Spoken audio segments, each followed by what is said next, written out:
मीमांसा excellent academy में आप सभी लोगों का हार्दिक स्वागत है। मैं आपको पुनः एससीईआरटी क्लास 6 से लास्ट लेसन है जो लेसन नंबर 8 आज हम लोग पढ़ते हैं। इस वीडियो में महत्वपूर्ण होगा ये वीडियो आपके लिए, और हम लोग पढ़ेंगे भारत में जलवायु और वनस्पति तथा वन प्राणी किस प्रकार के हैं और हमारे यहाँ किस प्रकार की जलवायु पाई जाती है। तो इससे संबंधित हम लोग इम्पोर्टेंट रूप से समझते हुए चलते हैं। वीडियो में समय ज़्यादा नहीं लेंगे और एक स्पीड वीडियो में हम लोग एक थ्योरी के अनुसार समझेंगे। मौसम किसे कहते हैं? सभी लोग समझते हैं कि मौसम किसे कहते हैं। मौसम जो है वायुमंडल में दिन प्रतिदिन होने वाले परिवर्तन जो होते हैं उसको हम मौसम कहते हैं, जैसे कि जिसमें तापमान, वर्षा तथा सूर्य का विकिरण इत्यादि शामिल होते हैं। इस प्रकार से इसे हम मौसम कहते हैं। और मौसम की जानकारी हमें किस प्रकार से मिल सकती है? हम लोग सामने देख सकते हैं टीवी, टेलीविज़न, आज समाचार पत्रों के माध्यम से मौसम की जानकारी हम लोगों को मिल जाती है। उदाहरण के तौर पे हम लोग समझते हैं कि मौसम कभी गर्म या कभी ठंडा होता है और कभी कभी आसमान में बादल भी छा जाते हैं। तो इस प्रकार की जो हमें एक्टिविटी देखने को मिलती है तो उनको हम क्या कहते हैं? हम मौसम कहते हैं। कभी कभी क्या होता है कि जो ठंडी और तेज़ हवाएं भी चलती हैं, और आपने देखा भी होगा कि कभी दिनों में आप यानी गर्म चीज़ें खाना पसंद करते हैं। यानी जब ठंडी हवाएं और तेज़ हवाएं चलती हैं तो उस समय आप लोग क्या करते हैं? सभी लोग गर्म खाना यानी गर्म चीज़ें खाना पसंद करते हैं। हम लोगों के जो भारत की जलवायु के अनुसार अगर देखते हैं तो सामान्यतः जो है भारत में जो प्रमुख मौसम होते हैं, दिसंबर से फरवरी तक ठंडा मौसम होता है, और मार्च जिसे हम सर्दी बोलते हैं। और मार्च में अगर हम लोग देखते हैं तो मार्च से मई तक गर्म मौसम जिसे हम गर्मी बोलते हैं। मार्च से मई तक जो होता है वो गर्म मौसम। जून में भी एक बरसात का मौसम हो जाता है जो कि जून से शुरू हो जाता है, और सितंबर तक दक्षिण पश्चिम जो मानसून का मौसम होता है उसे हम वर्षा कहते हैं। और अक्टूबर तथा नवंबर में अगर हम लोग देखें तो मानसून के लौटने के कारण मौसम कैसा होता है? एक शरद ऋतु में बदल जाता है। तो इस प्रकार की हमारे भारत की जलवायु हम लोगों को देखने को मिलती है। अब हम लोग चलते हैं शीत ऋतु की तरफ। तो जो शीत ऋतु है वो ठंडे मौसम में सूर्य की सीधे किरणें नहीं पड़ती हैं, जिसके परिणाम स्वरूप क्या होता है? उत्तर भारत का तापमान कम हो जाता है और वहाँ पर हमारी कैसी ऋतु हो जाती है? शीत ऋतु में बदल जाती है। सेम उसी प्रकार से अगर हम आगे देखें कि ग्रीष्म ऋतु कब होती है और कैसे होती है, तो ग्रीष्म ऋतु जो है गर्मी के मौसम में जब सूर्य की किरणें अधिकतर सीधी पड़ती हैं, यानी कर्क रेखा पर जब सीधी पड़ती हैं तो तब तापमान क्या होता है? बहुत अधिक हो जाता है। जैसे कि मई और जून में गर्म हवाएं जब चलती हैं, यानी शुष्क पवनें जब बहती हैं जिसे हम लू कहते हैं, तो इस प्रकार की उस समय ग्रीष्म ऋतु कहा जाता है। और ग्रीष्म ऋतु में ही लू सबसे अधिक चलती है। आगे हम लोग समझ लेते हैं कि जो सूर्य होता है कर्क रेखा पर सबसे जब सीधा चमकता है तब हम लोगों को गर्मी देखने को मिलती है। अगर हम कुछ वर्डों की बात करें, जैसे हिंदी में हम वर्षा कहते हैं, उर्दू में बारिश कहते हैं, और मराठी भाषा में उसे हम पाउस कहते हैं, और बंगाली भाषा में वर्षा कहते हैं। इन वर्डों को हम लोग ध्यान रखेंगे। एक कविता के माध्यम से समझ लेते हैं कि वर्षा पर 5 कविताओं को इकट्ठा करने के बाद भाषाओं में वर्षा के नाम की जानकारी अलग अलग पड़ोसियों या परिवार के लोगों से देखने को मिलती है। तो हम लोग जैसे समझते हैं, हिंदी में हम लोग वर्षा कहेंगे, उर्दू में बारिश कहते हैं, और मराठी में पाउस कहते हैं, और बंगाली को वर्षा कहते हैं। इसका ध्यान रखते हैं और इस प्रकार के क्वेश्चन हम लोगों को देखने को मिल सकते हैं। आगे चलते हैं दक्षिण पश्चिम मानसून या वर्षा का मौसम। हम दक्षिण पश्चिमी मानसून की अगर हम बात करें तो दक्षिण पश्चिम मानसून जो है यह मानसून के आने तथा आगे बढ़ने का मौसम होता है। इसमें क्या होता है? पवन जो है बंगाल की खाड़ी तथा अरब सागर से स्थल की ओर बहती है। यानी बंगाल की खाड़ी, यानी जब ये बंगाल की खाड़ी और अरब सागर से जहाँ ज़मीनी स्थल की ओर जब बहती है तो वो अपने साथ एक नमी भी लाती है, क्योंकि जो पानी होता है वहाँ से नमी लेकर के आते हैं। तब यह पवन जो होती हैं पहाड़ों से टकरा जाती हैं, तब वहाँ वर्षा होना शुरू हो जाती है। यह दक्षिण पश्चिम मानसून, यानी जैसे कि हमारा ये भारत है, तो भारत में ये हमारा दक्षिण पश्चिम है। इस यहाँ से ये स्थल की ओर इस प्रकार की पवनें चलती हैं, तो ये क्या है, यहाँ से नमी लेकर के जाते हैं, तब यहाँ पर अपने यहाँ बारिश होती है।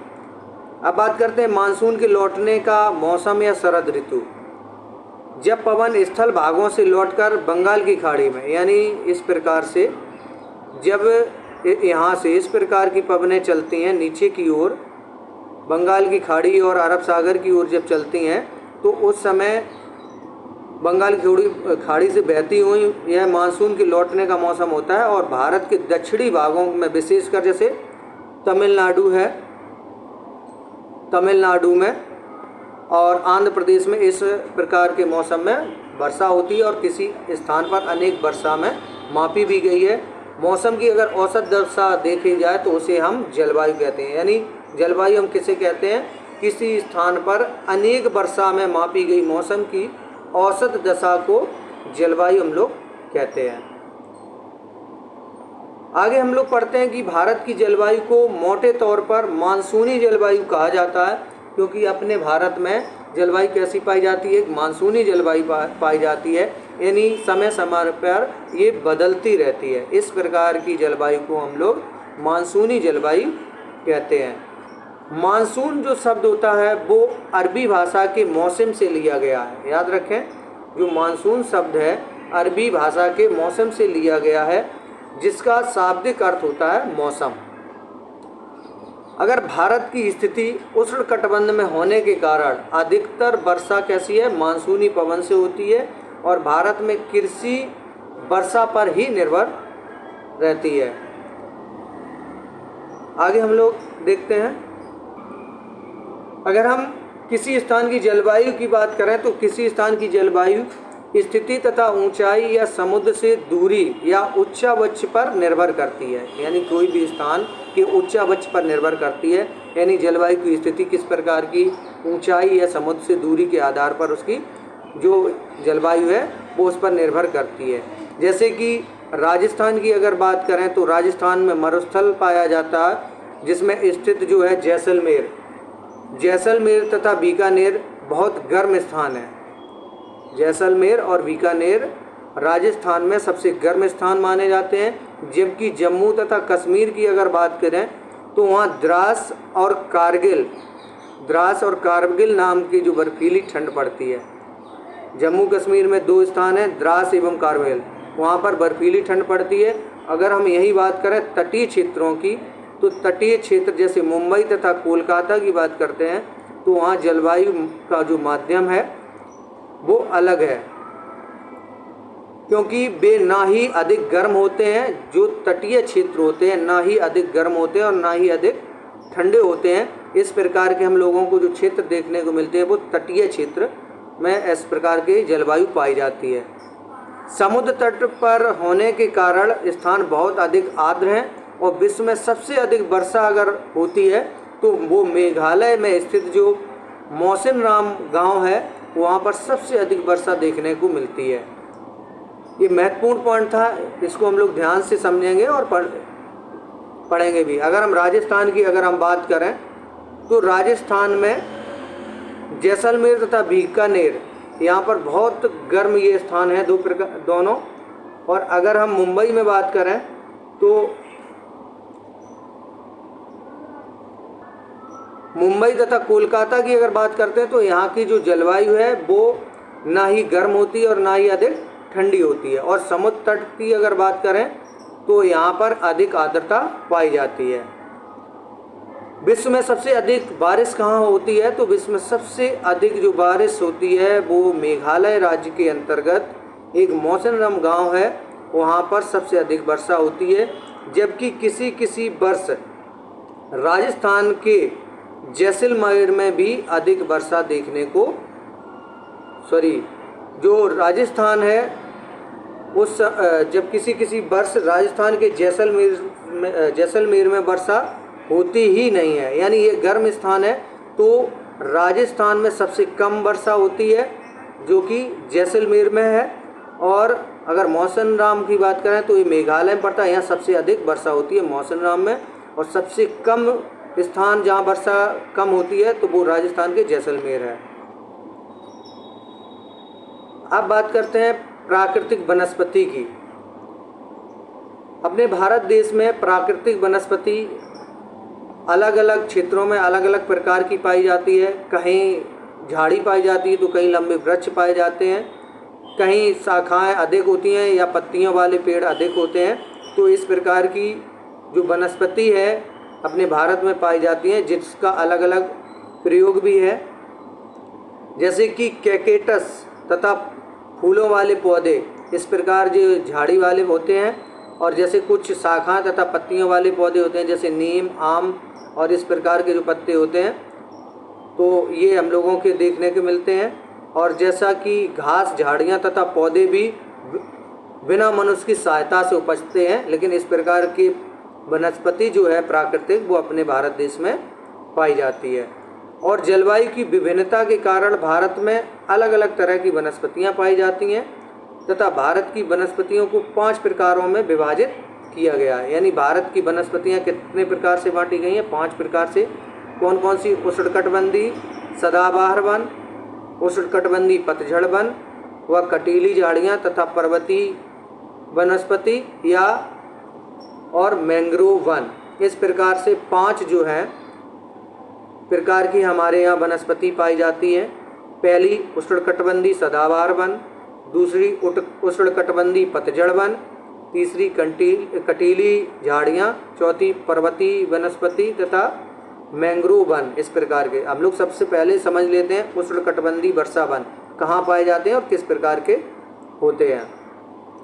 जैसा कि हम लोग इस फोटो में देख पा रहे हैं, तो इस फोटो को अगर हम लोग देखें तो ये भूमि परत है, और ये किस प्रकार की वनस्पति है? उष्णकटिबंधीय वर्षा वाली वनस्पति है। उष्णकटिबंधीय वर्षा वन उन क्षेत्रों में पाए जाते हैं जहाँ वर्षा बहुत अधिक होती है, जहाँ वर्षा बहुत अधिक होती है, और ये इतने घने पाए जाते हैं कि सूर्य का प्रकाश जमीन तक नहीं पहुँच पाता है। यानी इस इतने घने होते हैं कि सूर्य का जो प्रकाश है वो ज़मीन तक नहीं पहुंच पाता है, और इस प्रकार की जो वनस्पति होती है उसे हम उष्णकटिबंधीय वन बोलते हैं, यानी उष्णकटिबंधीय वर्षा वन बोलते हैं।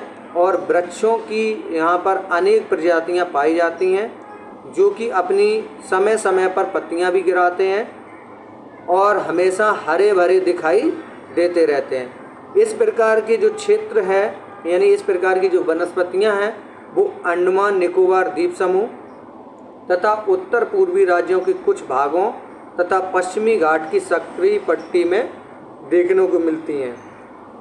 इसमें कुछ वनस्पति के नाम जैसे महोगना या महोगनी जिसे बोलते हैं, एबोनी तथा रोजवुड के नाम से इनको हम जानते हैं। तो ये किस प्रकार की वनस्पति हैं? उष्णकटिबंधीय वर्षा वन हम लोगों ने पढ़े, जो कि इसका क्षेत्र है अंडमान निकोबार द्वीप समूह या उत्तर पूर्वी राज्यों के कुछ भागों तथा पश्चिमी घाट की संकरी पट्टी में देखने को मिलते हैं, जिसमें महोगनी, एबोनी तथा रोजवुड इस प्रकार की वनस्पति के मेन उदाहरण हैं।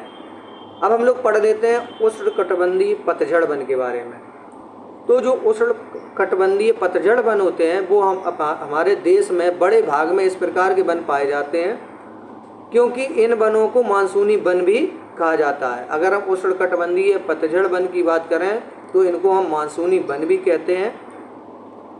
ये कम घने होते हैं और वर्ष की एक निश्चित समय में अपनी पत्तियां गिराते हैं। इन वनों में पाए जाने वाले जैसे पेड़ होते हैं वो साल, सागौन तथा पीपल, नीम, शीशम, ये स्थलीय क्षेत्रों में अधिक देखने को मिलते हैं। और इसके जो क्षेत्र हैं जैसे कि मध्य प्रदेश, उत्तर प्रदेश, बिहार, झारखंड, छत्तीसगढ़, उड़ीसा तथा महाराष्ट्र, इन भागों में इस प्रकार के यानी उष्णकटिबंधीय पतझड़ वन या मानसूनी वन सबसे अधिक पाए जाते हैं।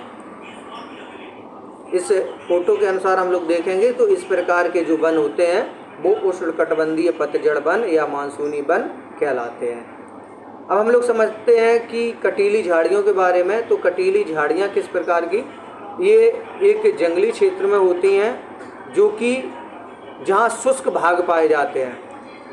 कटीली झाड़ियाँ शुष्क भागों में पाए जाते हैं। यहाँ पानी की क्षति को कम करने के लिए इनकी पत्तियाँ बड़े बड़े कांटे जैसी होती हैं। और जैसे इनके अगर वृक्षों की बात करें, जैसे कैकेटस, खैर, बबूल, कीकर, इस प्रकार के जो वृक्ष होते हैं वो कटीली झाड़ियों के अंतर्गत आते हैं। और ये तीसरी जो हमारी वनस्पति है कटीली झाड़ियाँ। तो इस प्रकार के इन पौधों को हम लोग क्या बोलते हैं, कटीली झाड़ियाँ। और इनके अगर जो क्षेत्र हैं जहाँ ये देखने को मिलती है, जैसे राजस्थान, पंजाब, हरियाणा, पश्चिमी घाट, पूर्वी ढालों तथा गुजरात में अधिक पाई जाती हैं। इस प्रकार के क्षेत्र जो हैं, जैसे राजस्थान में इस प्रकार के क्षेत्र हम लोगों को देखने को मिलते हैं। तो ये कटीली झाड़ियों के ही क्षेत्र हैं। अब हम लोग समझ लेते हैं पर्वतीय वनस्पति। जैसा कि हमें नाम से ही पता चल रहा है ये पर्वतीय क्षेत्रों में है। तो पर्वतीय वनस्पति ये क्या है, पर्वतों में ऊंचाई के अनुसार वनस्पतियों के विभिन्न प्रकार पाए जाते हैं। और ऊंचाई बढ़ने के साथ साथ तापमान में भी कमी आ जाती है। समुद्र तल से 1500 मीटर से 2500 मीटर यानी 2500 मीटर की ऊंचाई के बीच में इन पेड़ों का आकार हमें देखने को मिलता है। और इस प्रकार के जो वृक्ष होते हैं एक शंक्वाकार के रूप में होते हैं और ये पौधे शंकुधारी वृक्ष कहलाते हैं। अगर शंकुधारी वृक्ष हमारे कौन कौन से होते हैं, तो जिसमें चीड़, पाइन तथा देवदार जो है एक शंकुकार के वृक्ष होते हैं, इन्हें जो कि पर्वतीय क्षेत्रों में पाए जाते हैं। लास्ट आता है हमारा जो वनस्पति का प्रकार है वो है मैंग्रोव वन। ये वन खारे पानी में भी रह सकते हैं। मैंग्रोव वन ये मुख्यतः पश्चिम बंगाल के सुंदरबन तथा अंडमान एवं निकोबार द्वीप के समूह में पाए जाते हैं। सुंदरी इस प्रकार के वनों की महत्वपूर्ण प्रजाति है। यानी जो अभी बीपीएससी में इस प्रश्न को देखने को मिला था कि सुंदरी वन किस प्रकार के वन है, तो वो एक मैंग्रोव वन है। और हमें कहाँ देखने को मिलते हैं, ये पश्चिम बंगाल के सुंदरबन तथा अंडमान एवं निकोबार द्वीप समूह में ये देखने को मिलते हैं। और सुंदरी जो वन की प्रजाति है वो इसी प्रजाति के नाम पर क्षेत्र का नाम सुंदरबन पड़ा है। सुंदरी वन यानी कहाँ पाए जाते हैं, पश्चिम बंगाल और अंडमान निकोबार द्वीप समूह में पाए जाते हैं, जो कि सुंदरबन वनों में ऐसे सुंदरी नाम की प्रजाति के वन अधिक देखने को मिलते हैं। हमें वनस्पति या वनों से बहुत अधिक फ़ायदा होती है, जिसमें कई एक लाभ मिलते हैं। जैसे कि हमें ऑक्सीजन ग्रहण उन्हीं से मिलती है, कार्बन डाइऑक्साइड वो अपने ग्रहण करते हैं। और जैसे ईंधन, लकड़ी, चारा, जड़ी बूटियाँ, लाख, शहद, गोंद इस प्रकार की जो हमें मिलती हैं वो वृक्षों से ही मिलती है। इस वजह से हमें वृक्ष ही बहुत ही लाभदायक होते हैं, इससे बहुत लाभ मिलता है। अब हम लोग आगे पढ़ते हैं वन प्राणी के बारे में। वन विभिन्न प्रकार के वन जीवों का निवास होता है, जो कि वनों में जंतुओं की हजारों प्रजातियां तथा बड़ी संख्या में विभिन्न प्रकार के सरीसृपों, उभयचरों, पक्षियों और स्तनधारियों, कीटों तथा कृमियों का निवास होता है। अगर भारत देश हमारा जो है, अगर इसका हमारा राष्ट्रीय पशु देखें तो बाघ हमारे देश का एक राष्ट्रीय पशु है और यह देश की विभिन्न भागों में पाए जाते हैं। गुजरात में गिरवन जो है अभयारण्य, गिरवन एशियाई शेरों का जहाँ निवास है, तथा हाथी तथा एक सींग वाले गैंडे जो हैं वो हमें असम में देखने को मिलते हैं, जो कि जंगलों में घूमते रहते हैं। हाथी केरल एवं कर्नाटक में भी मिलते हैं। अगर हम ऊँट की बात करें तो ऊँट भारत के रेगिस्तान यानी राजस्थान जैसे क्षेत्रों में सबसे अधिक देखने को मिलते हैं। और अगर जंगली गधे की बात करें तो कच्छ के रण में पाए जाते हैं। यानी हाथी या एक सींग वाले गैंडे असम में मिलते हैं। अगर शेरों की बात करें तो वो गुजरात में मिलते हैं, गिर में। अगर ऊँट की बात करें तो रेगिस्तान क्षेत्र में पाए जाते हैं। और अगर जंगली गधे की बात करें तो यह कच्छ में पाए जाते हैं, कच्छ के रण में पाए जाते हैं। अगर जंगली बकरी, हेम, तेंदुआ, भालू इत्यादि हिमालय के क्षेत्र में सबसे अधिक पाए जाते हैं। तो इस प्रकार से ये हमारे वन्य जीव हैं। अब अगर बात करें मोर जो है, मोर हमारा एक राष्ट्रीय पक्षी है। यानी मोर अगर देखें तो भारत देश का एक राष्ट्रीय पक्षी है और भारत में पक्षी जैसे तोता, मैना, कबूतर, बुलबुल, बतख आदि प्रकार के पक्षी पाए जाते हैं। और राष्ट्रीय पक्षी उद्यान जो कि पक्षियों को उनका प्राकृतिक निवास प्रदान करते हैं। अब हम लोग पढ़ते हैं नेक्स्ट। मोर हमारा क्या है? राष्ट्रीय पक्षी है और बाघ हमारा राष्ट्रीय पशु है। भारत में सांपों की सैकड़ों प्रजातियां पाई जाती हैं, जिसमें कोबरा एवं करैत जो प्रमुख सांप हैं, इनकी प्रजातियां कोबरा और करैत के नाम से सबसे प्रचलित जो प्रजातियां हैं। वनों के कटने तथा जानवरों के शिकार के कारण भारत में पाए जाने वाले वन्य जीवों की प्रजातियां तेजी से घट रही हैं। अब हम लोग नेक्स्ट देखते हैं आगे। प्रवासी पक्षियों की बात कर लेते हैं। स्टॉर्क एक प्रवासी पक्षी है, स्टॉर्क जो कि हमें ये देखने को मिल रहा है। प्रश्न बनता है कि एक प्रवासी पक्षी हमारा स्टॉर्क क्या है? स्टॉर्क एक प्रवासी पक्षी है। प्रवासी पक्षी क्या है कि कुछ पक्षी जैसे पेलिकन, साइबेरियन क्रेन और स्टोर्क, फ्लेमिंगो, पिनटेल, बतख, करलिव इत्यादि प्रत्येक वर्ष सर्दी के मौसम में हमारे देश में आते हैं। और साइबेरियन क्रेन साइबेरिया से दिसंबर के महीने में आते हैं तथा मार्च के आरंभ तक चले जाते हैं। इसे हम फिर से देख लेते हैं। यानी प्रवासी पक्षी क्या होते हैं? जब वो अपने यहाँ जैसे पेलिकन, साइबेरियन क्रेन और स्टॉर्क जो है, जो प्रवासी पक्षी हैं, फ्लेमिंगो, पिनटेल, बतख, करलिव, इस प्रकार के जो पक्षी हैं प्रवासी पक्षी, ये क्या करते हैं? प्रत्येक वर्ष सर्दी के मौसम में हमारे देश में आते हैं। और साइबेरियन क्रेन साइबेरिया से दिसंबर के महीने में आते हैं तथा मार्च के आरंभ तक रहते हैं। तो ये प्रवासी पक्षी हैं जो ज़रूरत पड़ने के अपने देश में आते हैं। तो मैंने NCERT क्लास 6 जो कि एक 4-5 वीडियो में मैंने अच्छे से पूरा समझा दिया है और इस सभी वीडियो को देख लें तो NCERT क्लास 6 आपकी कंप्लीट हो जाएगी और सभी प्रश्न इसी से मिलेंगे, एक भी बाहर नहीं जाएगा। इस लेसन के कुछ महत्वपूर्ण प्रश्न हैं, उनके बारे में हम लोग जान लेते हैं। जैसे प्रश्न बनता है कि विश्व में सबसे अधिक वर्षा वाला क्षेत्र कौन सा है? तो वो एक मेघालय क्षेत्र के अंतर्गत मौसिनराम गांव जो है वहाँ सबसे अधिक वर्षा होती है। तो इसका ऑप्शन नंबर ग राइट है। मैंग्रोव वन कहाँ पाए जाते हैं? तो मैंग्रोव जो वन पाए जाते हैं सबसे ज़्यादा कहाँ पाए जाते हैं? एक खारे जल, यानी मैंग्रोव जो वन है वो खारे जल में पाए जाते हैं, जो कि इसका ऑप्शन नंबर ए हमारा सही है। महोगनी एवं रोजवुड किस प्रकार के वृक्ष हैं? जैसे मैंग्रोव वन, उष्णकटिबंधीय पतझड़ वन, उष्णकटिबंधीय सदाबहार वन। तो हमारे किस प्रकार के वन है? जैसे कि मैंने ऊपर आपको पढ़ाया भी है। तो ये जो हमारे वन है महोगनी एवं रोजवुड वृक्ष उष्णकटिबंधीय सदाबहार वन कहलाते हैं, जो कि एक उष्णकटिबंधीय वर्षा वन भी जिसे हम कहते हैं। तो इसका ऑप्शन नंबर ग हमारा राइट है। अब बात करते हैं जंगली बकरी या हिम तेंदुए कहाँ पाए जाते हैं? जैसे जंगली हिमालय क्षेत्र में पाए जाते हैं या प्रायद्वीपीय क्षेत्र में या गिरवन में। तो ये हिमालय क्षेत्र में हमें देखने को मिलते हैं जंगली बकरी एवं हिम तेंदुए जो है। और गिरवन में क्या पाया जाता है? गिरवन में जो है शेर पाए जाते हैं। अगर एक सींग या हाथी की बात, गैंडा की बात करें तो ये हमारे असम में अधिक देखने को मिलते हैं। नेक्स्ट क्वेश्चन की ओर आते हैं। दक्षिण पश्चिम मानसून के समय आर्द्र पवनें कहाँ बहती रहती हैं? तो दक्षिण पश्चिम में जो है वो स्थल से दक्षिण पश्चिम मानसून के समय आर्द्र पवनें कहाँ बहती रहती हैं? तो यह स्थल से समुद्र से स्थल की ओर बहती हैं। तो इसका ऑप्शन नंबर हमारा खा जो है वो राइट है। इसी के साथ ये हमारी NCERT क्लास 6 की ज्योग्राफी बुक थी।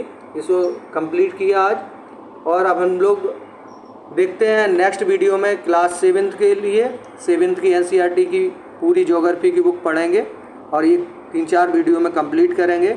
एक एक इसमें टॉपिक को कंप्लीट किया गया है। अगर इसे ध्यानपूर्वक पढ़ेंगे तो एक भी बाहर नहीं जाएगा और सभी प्रश्न इसी से मिलेंगे। तब तक के लिए जय हिंद, जय भारत।